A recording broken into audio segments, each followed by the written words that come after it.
cette vidéo, je présente la partie 2 des feature collectors que tu peux trouver pour 20 000 euros. Merci à tous les abonnés qui ont participé à Bux172, Evren Yanginsi, LS17, Félix Alonso, Mika Allo, Quentin Imbert, Romain Sepo, Vladimir Gilbert et Youssef 9N. J'espère que j'ai oublié personne. Commençons par la Nissan S14. La S14, connue en France sous le nom de Nissan 200SX. Ce modèle était les sportives propulsion abordable. C'était la gamme Silvia, d'où le S de S14. La S14, qui est son nom de châssis pour les connaisseurs, est sortie en 1993 jusqu'à 1999. Elle délivre 200 chevaux avec un 4 cylindres turbo pour environ 1260 kg. Comme toute japonaise de cette époque, elle n'était pas populaire parmi les passionnés de sportives. L'image des voitures japonaises n'était pas comme aujourd'hui. Cette voiture est devenue très populaire grâce au drift, d'abord au Japon, puis dans le monde. C'est une excellente base de préparation avec son 2 litres SR20 DET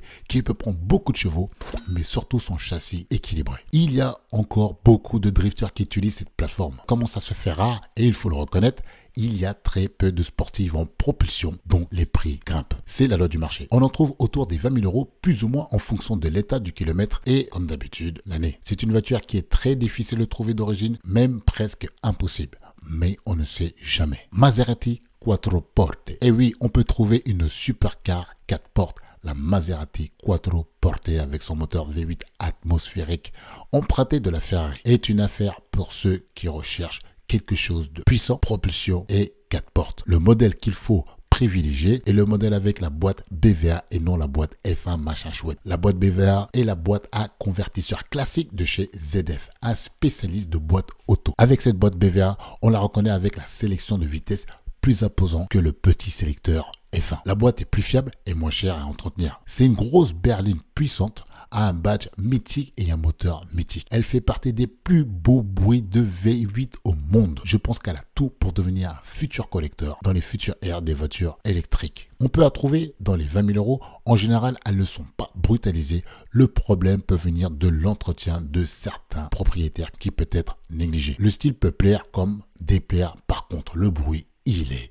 extraordinaire. La Subaru GT 2000. La Subaru GT 2000 est le dernier millésime de la Subaru GT. Elle est sortie en France en 1995 jusqu'à 2000. La Sub est la digne héritière des voitures WRC qui l'a rendue hyper populaire. Grâce à son titre de championnat du monde en 1995 et vice-champion du monde en 1996 avec la légende Colin McRae, tout le monde se rappelle de ce bleu avec les jantes dorées et le sponsor 555. Ça a été aussi une icône sur les jeux comme Gran Turismo. Ce millésime avec ses 217 chevaux pour 1250 kg environ et ses 4 roues motrices était la tueuse des M3 pour moins cher. À l'époque, 23 000 euros. Qui l'eût cru? Elle est l'héritière des Lancia Delta Integral et Ford Escort Cosworth qui valent maintenant plus de 40 000 euros. Aujourd'hui, tu l'as bien compris, elle a d'excellents restes. Perso, c'est ma Subaru préférée malgré les reproches qu'on peut lui dire sur son style dit classique. Pour moi, elle est simple et efficace. Il y a d'autres fabricants comme Audi et ou Golf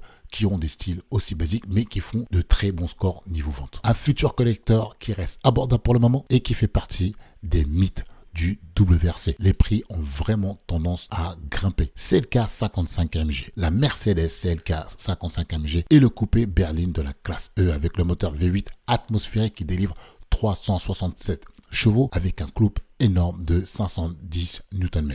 Elle est sortie en même temps que la BMW M3 E46 de 2002 à 2006 avec une autre philosophie. C'est plus puissant, mais plus lourd et moins sportif comparé à la M3. En plus, elle était beaucoup plus chère, au moins 20 000 euros de plus. Comme tout gros V8, le caractère moteur est linéaire, mais pousse fort, même très fort. Ce sont les points forts des V8. C'est une voiture très coupleuse. Pour donner un titre d'exemple, elle fait le 0 à 100 km/h en 5 secondes 5 et atteint les 250 km/h avec le limiteur. Elle était lourde pour l'époque avec 1620 kg, mais ça reste un poids dans la norme de nos jours pour les grosses GT. C'est un gros siffler avec un look de voiture de grand-père. Elle cache super bien son jeu. Son moteur a un punch de malade. Dommage qu'elles sont toutes en boîte auto, en tout cas pour ma part. C'est une belle auto avec son style moderne classique, un vrai slipper. Je pense que des gros moteurs V8 comme cela sont rares, vont se faire de plus en plus rares. Elles ne sont plus vendues ou même produites. Vu le prix de départ, je ne suis pas étonné. Une voiture pour les gens qui cherchent une bonne GT puissante avec un look passe-partout. BMW M135i. La BMW M135i est une sportive avec un look passe-partout.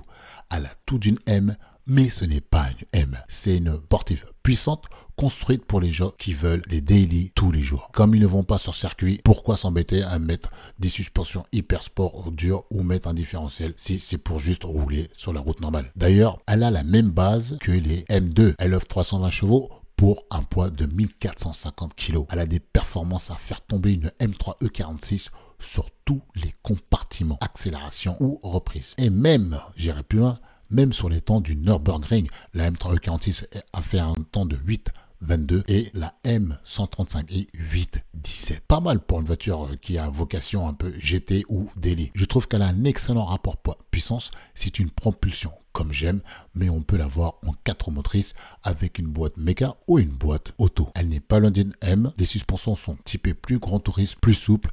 Il n'y a pas de différentiel à l'arrière qui aide à la motricité comme toutes les M. C'est une GT très rapide et accélère très fort. On peut en trouver à partir de 19 000 € en fonction du kilométrage et l'âge de la voiture. Son moteur a un super potentiel de préparation. Un daily qui me plaît parfaitement pour quelqu'un qui cherche de la perfo en propulsion ou 4 motrices et qui ne va pas faire de la piste régulièrement. C'est une baby M2. Voilà pour cette vidéo de Future Collector à 20 000 €. C'était la partie 2 et bientôt, on va faire la voiture qui sont à 25 000 €. Je vous dis à très bientôt sur Jam Motors. Salut, ciao, ciao.